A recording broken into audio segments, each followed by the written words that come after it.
मित्रों, आज हम बात करेंगे, अगर आप धनु राशि के हैं तो आप पर से साढ़े साती उतर चुकी है। अगर आप मीन राशि के हैं, मकर राशि के हैं, कुंभ राशि के हैं तो आप शनि की साढ़े साती के प्रभाव में आ चुके हैं। तो इस विषय पर आज हम चर्चा करेंगे। देखिए, शनि का जो प्रभाव है, शनि कर्मों के फलदाता हैं, शनि हमारे न्याय के देवता हैं। शनि के द्वारा ही हमें सत्कर्म की प्राप्ति होती है। अगर हम कर्म करते हैं तो लाभ की प्राप्ति की जो महत्वपूर्ण आकांक्षा है वो भी शनिदेव ही पूर्ण कराते हैं। हमारे भाग्योदय का कारक भी शनिदेव होते हैं। इनकी जो राशि होती है वो मकर राशि में स्वराशि के, ये कुंभ राशि में स्वराशि के और मेष राशि में नीच के माने जाते हैं और तुला राशि में उच्च के हो जाते हैं। तो शनिदेव का कार्यकाल जो महादशा होती है वो 19 वर्ष की होती है। तो ये हमारे जीवन पर क्या प्रभाव डालती है, और जब शनि की साढ़े साती जो धनु राशि वालों पर से उतर चुकी है 17 जनवरी सन 2023 को, तो वो साढ़े साती से मुक्त हो गए हैं। अब ये साढ़े साती किस पर चढ़ी है, किस पर विराजमान हुई है? तो सबसे पहले 12th हाउस से मीन राशि वालों की, जो कि शनि की साढ़े साती के प्रभाव में आ चुके हैं 17 जनवरी सन 2023 से। वही कुंभ राशि वाले हैं, वो सेकंड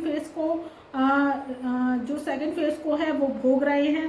द्वितीय चरण की उन पर साढ़े साती चल रही है और मकर राशि वालों पर तृतीय चरण की साढ़े साती का प्रभाव शुरू हो गया है। तो ये क्या जीवन में उनके दिक्कतों को लेकर आएगी, परेशानियों को लेकर आएगी और उनके जीवन में क्या संघर्ष की स्थिति को लेकर आएगी, इसी विषय पर आज हम चर्चा करेंगे।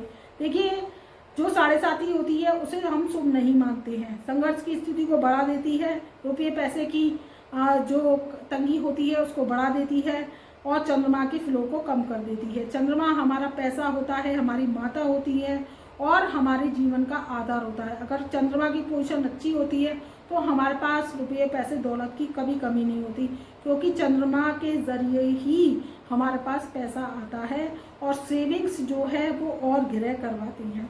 तो देखिए, जो कि धनु राशि वाले हैं वो उनके लिए शुभ समय शुरू हो चुका है और हम आपको एक महत्वपूर्ण जानकारी देने जा रहे हैं। अगर आपकी कोई भी समस्या है, कोई भी समस्या आ रही है, चाहे विवाह से रिलेटेड है, चाहे प्रॉपर्टी से रिलेटेड है, या कोई आपकी मुकदमेबाजी चल रही है, पति पत्नी में वाद विवाद चल रहा है, शादी नहीं हो रही है आपकी, विवाह नहीं हो रहा है, तलाक नहीं हो रहा है, या आपका स्वास्थ्य से संबंधित कोई समस्या आ रही है, व्यापार में घाटा हो रहा है, नया व्यापार शुरू करना चाहते हैं, तो एक बार अपनी जन्म पत्रिका का एनालिसिस जरूर कराइए। हमसे अपॉइंटमेंट लीजिए। हमने व्हाट्सएप के माध्यम से आपकी समस्याओं का अंत करने की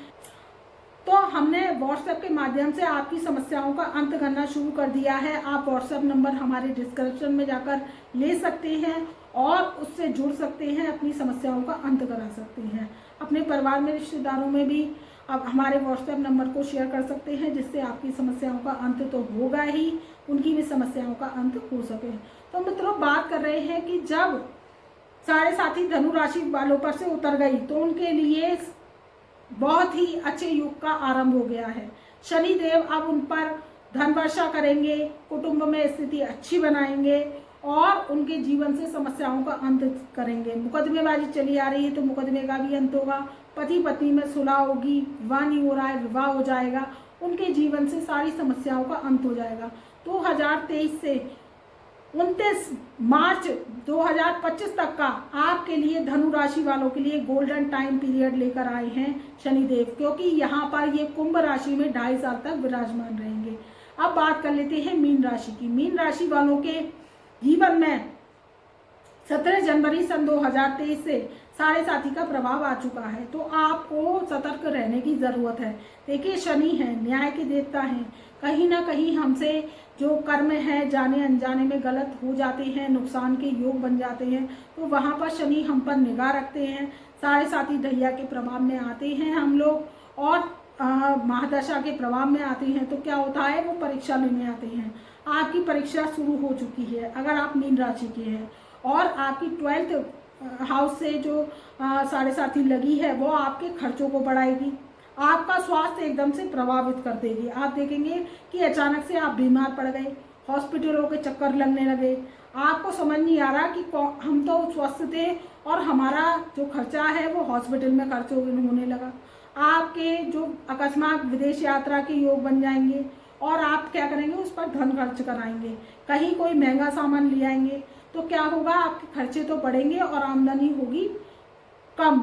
तो आमदनी अठन्नी और खर्चा रुपया की स्थिति शनिदेव महाराज बनाएंगे आपके 7.5 साल तक। तो आप अगर मीन राशि के हैं, आप समस्या का अंत कराना चाहते हैं तो हमसे अपॉइंटमेंट के माध्यम से जुड़ सकते हैं, अपनी समस्याओं का अंत करा सकते हैं और अपने शनि के कर्जों को उतारिए, अपनी जन्म पत्रिका का एनालिसिस कराइए, क्योंकि शनि किसी को छोड़ता नहीं है, चाहे वो राजा है या प्रजा है या कोई भी है। सब व्यक्तियों पर शनि की जब 7.5 ढैया महादशा लगती है तो वो कहीं ना कहीं परीक्षा का उनका समय शुरू हो जाता है। अगर आप मीन राशि के हैं तो आपके लिए ज़्यादा शुभ समय नहीं कहा जा सकता है और आपके खर्चों में बढ़ोतरी होगी, स्वास्थ्य भी प्रभावित हो सकता है, आपकी मानसिक जो अशांति है वो भी बढ़ सकती है। तो शनि के आप उपाय दान इलाज करेंगे तभी आपको शांति मिलेगी। अब बात कर लेते हैं जो अगली राशि है, वो राशि है मकर राशि। मकर राशि वालों के थर्ड फेज की 7.5 चल रही है। देखिए थर्ड फेज की जो 7.5 चल रही है वो आपकी उतरती हुई 7.5 है, वो 29 मार्च सन 2025 को समाप्त होगी। तो वहाँ पर आपके कर्जे की स्थिति बढ़ा सकती है, मानसिक अशांति हो सकती है, व्यापार में घाटा हो सकता है। जो आप मकर राशि वाले हैं, मकर लगन वाले हैं, तो अपनी पत्रिका पर कार्य कीजिए, नुकसान से बचिए, हमसे अपॉइंटमेंट लीजिए। और अपने स्वास्थ्य को भी आपके प्रभावित कर सकते हैं शनिदेव, तो आप थोड़ी सी सतर्कता बरतिए, आपके लिए भी समय ज़्यादा शुभ नहीं कहा जा सकता। अब बात कर लेते हैं कुंभ राशि की। कुंभ राशि वालों पर भी 17 जनवरी सन 2023 से जो कि शनिदेव की 7.5 है वो सेकंड फेज की स्टार्ट हो गई है। तो आपके खर्चों को बढ़ाएगी, कर्जों को बढ़ाएगी, स्वास्थ्य को प्रभावित कर सकती है, कुटुंब में लड़ाई झगड़े का वातावरण कर सकती है।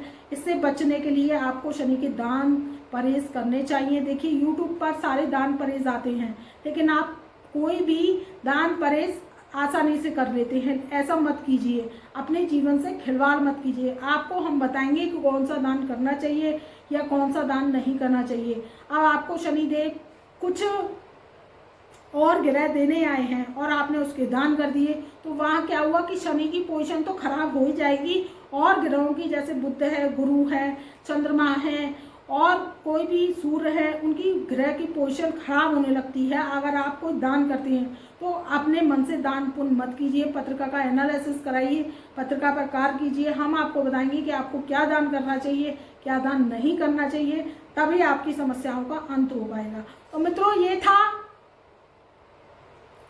कि जो शनिदेव की 7.5 है वो धनु राशि वालों पर से उतर गई है और 3 राशि वालों पर से जो शनिदेव की 7.5 है वो भोग काल के रूप में आ गई है, उसका प्रभाव।